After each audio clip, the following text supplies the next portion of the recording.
Welcome my dear students. আজ আমি ষষ্ঠ শ্রেণীর রায় ও মার্টিন প্রশ্নবিচিত্রা 2026 সালের দ্বিতীয় পর্যায়ক্রমিক মূল্যায়নের পরিবেশ ও বিজ্ঞানের 222 নম্বর পেজের 13 নম্বর স্কুলের প্রশ্নগুলি সলভ করব। চলো তাহলে শুরু করি।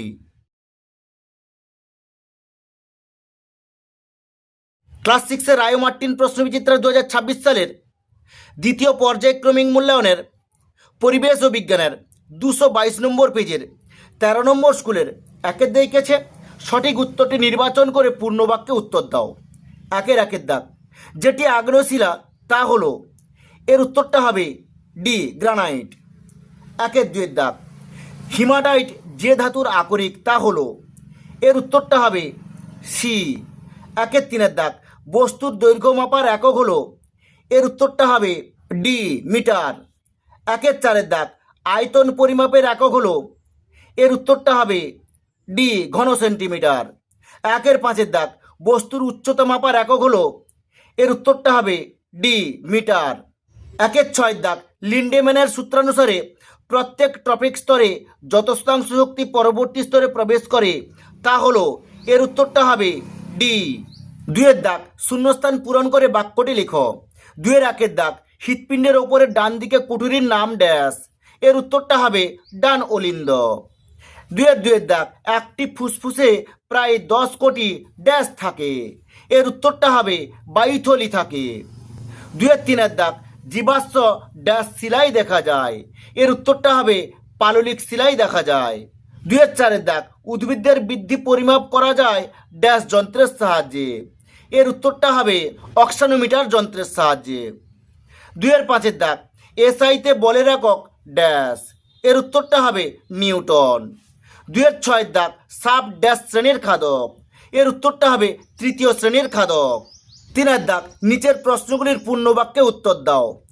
একের দাগ, স্পর্শহীন বলের উদাহরণ দাও, এর উত্তরটা হবে অভিকর্ষ বল।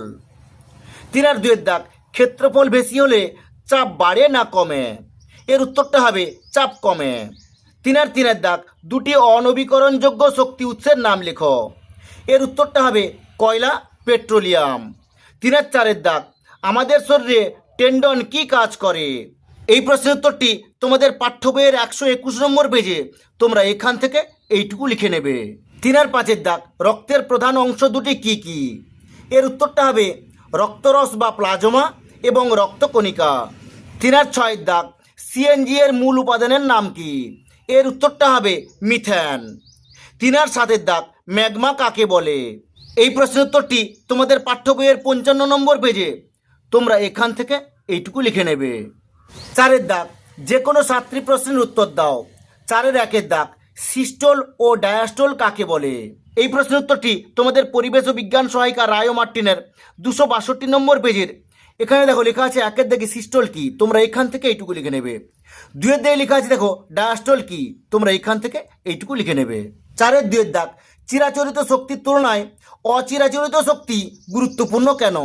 এই প্রশ্নের উত্তরটি তোমাদের পরিবেশ ও বিজ্ঞান সহায়িকা রায় ও মার্টিনের 187 নম্বর পেজের 13 দাগে প্রশ্নের উত্তরটি দেখো এখানে লেখা আছে, তোমরা এরকম লিখবে, আমি যেরকম বলে দিচ্ছি তোমরা লিখবে, যে শক্তি উৎসগুলি বর্তমান সময়ে শক্তি চাহিদা পূরণের লক্ষ্যে ব্যাপকভাবে ব্যবহৃত না হলেও আগামী দিনে শক্তি সংকটের সমাধানের ক্ষেত্রে অত্যন্ত গুরুত্বপূর্ণ ভূমিকা পালন করবে বলে মনে করা হয়।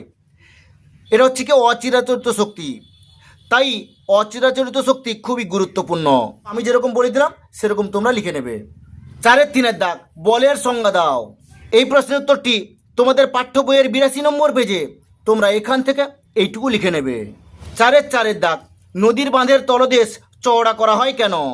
এই প্রশ্নের উত্তরটি তোমাদের পরিবেশ ও বিজ্ঞান সহায়িকা রায় ও মার্টিনের 212 নম্বর পেজের একের দাগে প্রশ্নের উত্তরটি তোমরা এখান থেকে এইটুকু লিখে নেবে। পাঁচের দাগ, ধমনীয় শিরার মধ্যে পার্থক্য উল্লেখ করো। এই প্রশ্নের উত্তরটি তোমাদের পরিবেশ ও বিজ্ঞান সহায়িকা রায় ও মার্টিনের 246 নম্বর পেজের একের দাগে প্রশ্নের উত্তরটি তোমরা এটা পুরোটা লিখে নেবে। ছয়ের দাগ, রক্ত আমাদের শরীরে কি কি কাজ করে? এই প্রশ্নের উত্তরটি তোমাদের পরিবেশ ও বিজ্ঞান সহায়িকা রায় ও মার্টিনের 230 নম্বর পেজের 13 দাগে প্রশ্নের উত্তরটি তোমরা এখান থেকে এইটুকু লিখে নেবে। সাতের দাগ, চৌম্বক পদার্থ কাকে বলে উদাহরণ সহ লেখো। এই প্রশ্নের উত্তরটি তোমাদের পাঠ্য বইয়ের 83 নম্বর পেজে তোমরা এখান থেকে এইটুকু লিখে নেবে। 4-এর 8-এর দাগ, এক সৌরদিন কাকে বলে? গড় সৌরদিন বলতে কি বোঝায়? এই প্রশ্নের উত্তরটি তোমাদের পাঠ্য বইয়ের 69 নম্বর পেজে। তোমরা এখান থেকে এইটুকু লিখে নেবে এক সৌরদিন কাকে বলে, আর এখান থেকে এইটুকু লিখে নেবে গড় সৌরদিন কাকে বলে। 5-এর দাগ, নিচের প্রশ্নগুলির যথাযথ উত্তর দাও। 5-এর 1-এর দাগ, গভীর সমুদ্রের মাছ চ্যাপ্টা আকৃতির হয়, ব্যাখ্যা করো।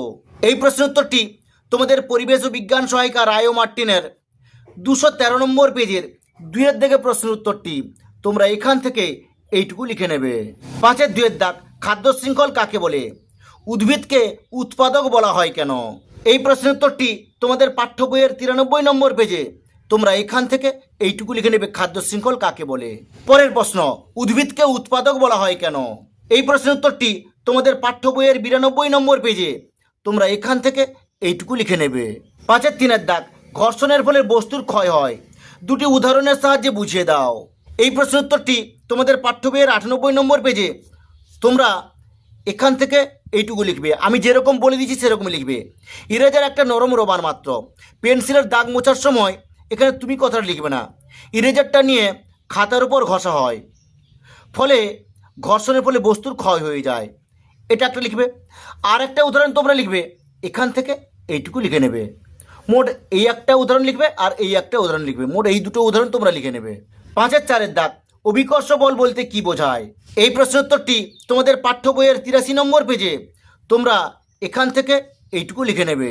পরের প্রশ্ন, এসআইতে এর একক কি? এর উত্তরটা হবে এসআই পদ্ধতিতে এর একক হলো নিউটন। পরের প্রশ্ন, অভিকর্ষ বলের অপর নাম কি? এর উত্তরটা হবে অভিকর্ষ বলের অপর নাম হলো ওজন। 5-এর 5-এর দাগ, মানবদেহে বিভিন্ন রক্তকণিকার কাজ উল্লেখ করো। এই প্রশ্নের উত্তরটি তোমাদের পাঠ্য বইয়ের 112 নম্বর পেজে।